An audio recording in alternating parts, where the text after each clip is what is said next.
Hello, my friend. Time for our meeting this Monday, August 11th, Law School Day, Lawyer's Day.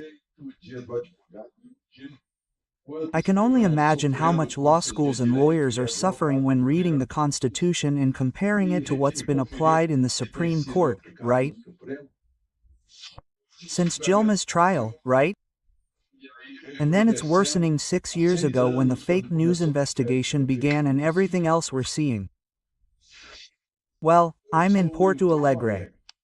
I'm here at the hotel I always stay at, which is very well located, the Hilton Moinhos de Vento. And I came for the launch of my book, the one you already know, at the Santos bookstore, which is very close to the Hilton Hotel, right?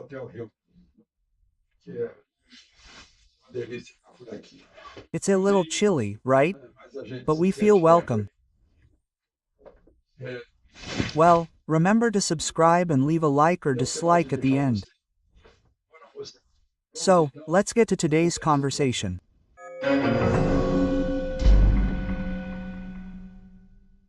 Well, today's first topic. I see that Minister Haddad announced that he would have a meeting this Wednesday with the U.S. Treasury Secretary, who is the U.S. Treasury Minister, right?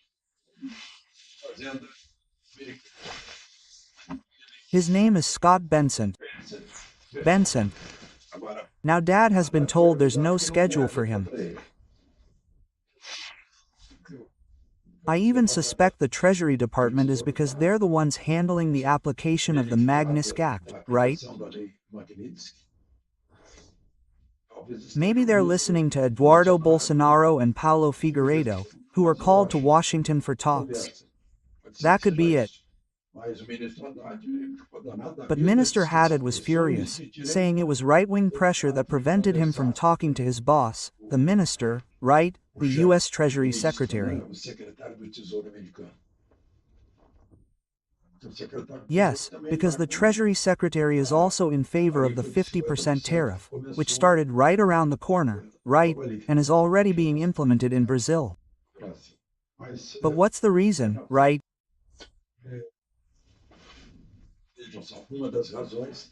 Well, look, one of the reasons is in the newspapers, a survey showing that 119 people from January 8th were sentenced to up to 17 years in prison for a collective crime, right?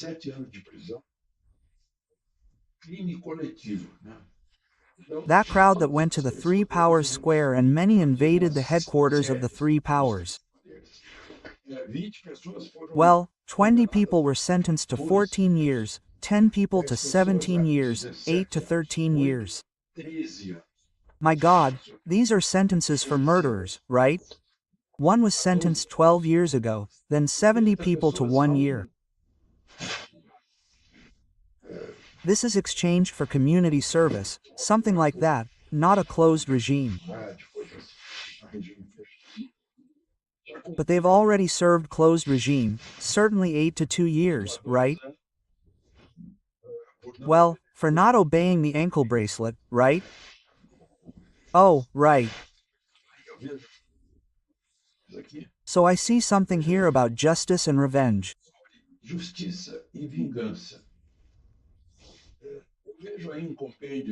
Well, I see military compendiums about the use of force in war. Well, it's a common saying that revenge shouldn't be considered in a war. Revenge is a terrible companion because it undermines morale, right? The reasons for a war, if it's a war of revenge. Just as revenge shouldn't mobilize police forces. Sometimes a police officer is killed, and the criminal is soon captured and killed.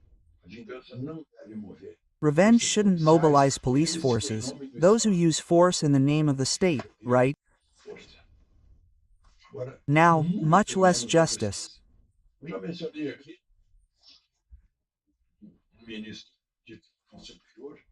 I've already mentioned here, and I was just discussing with a superior court minister, that there's a Roman court, right, at the heart of Roman law, at the very heart of which, whose pediment is written in Latin, Gratia et Justicia, meaning justice is accompanied by grace or compassion.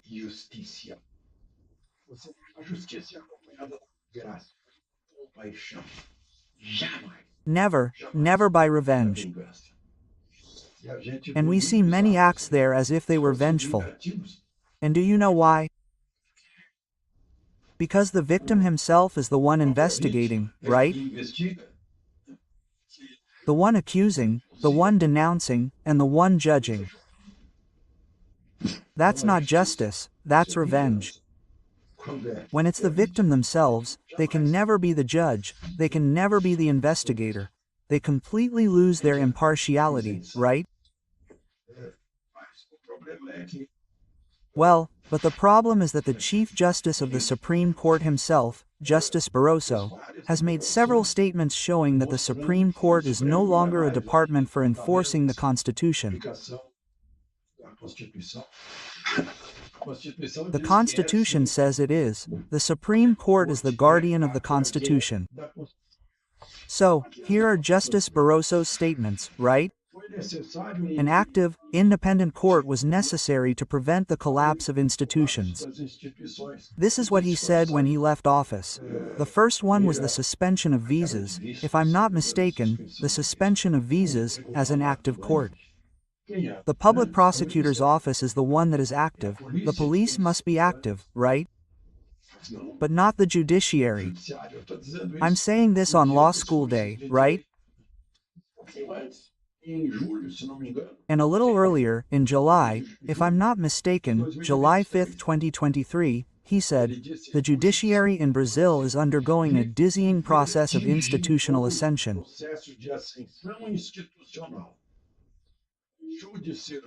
It has gone from being a specialized technical department to a political power in Brazilian life.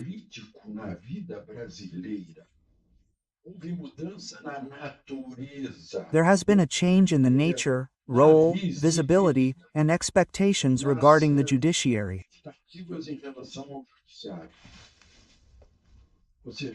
In other words, the judiciary has departed from its constitutional function, deviated from its constitutional role, the top of the judiciary, right?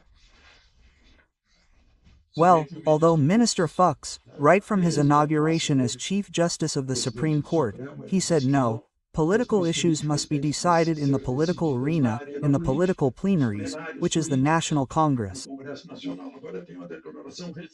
Now, there's a very recent statement from him saying, in a democratic state, the highest authority is Parliament. Of course it is, because if all power emanates from the people, the highest authority is the Parliament of the people's representatives. Isn't that obvious? That's obvious. That's elementary, right? And yet, when one wants to silence even Parliament, without asking whether it isn't the Parliament that represents national aspirations, right?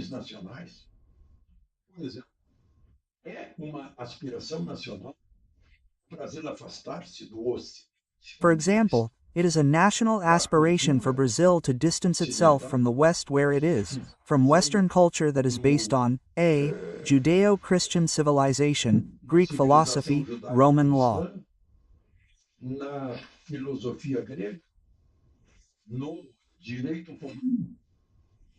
These are the foundations of our civilization.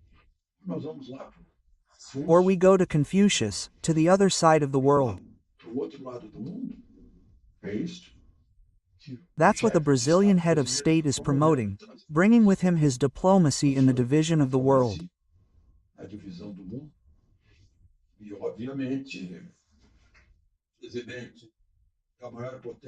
And obviously, the president of the greatest economic, scientific, military power on the planet finds it strange that there happens to be another Venezuela in the southern hemisphere, right?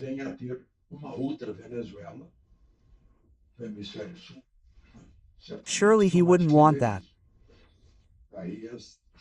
Hence the relationships, the reactions that are actually defending our Westernness. We are from Western civilization.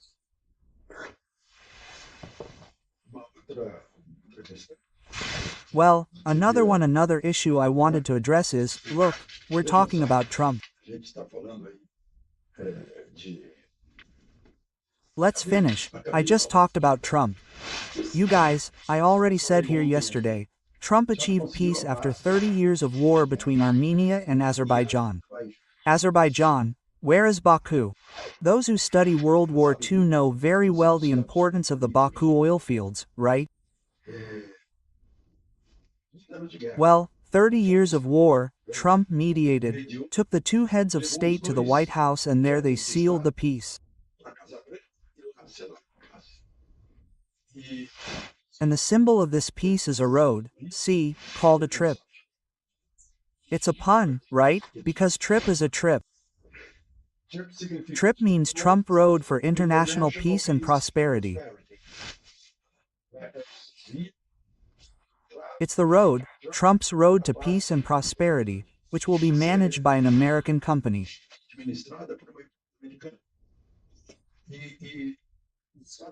And the United States offers both countries, right, the means to maintain this peace and to seek prosperity as well. And you know where these two countries are, right? They border Iran on one side, on the other hand, with Russia, right? So, removing these countries from Putin's influence, this after having worked for peace between Pakistan and India, Thailand and Cambodia, right?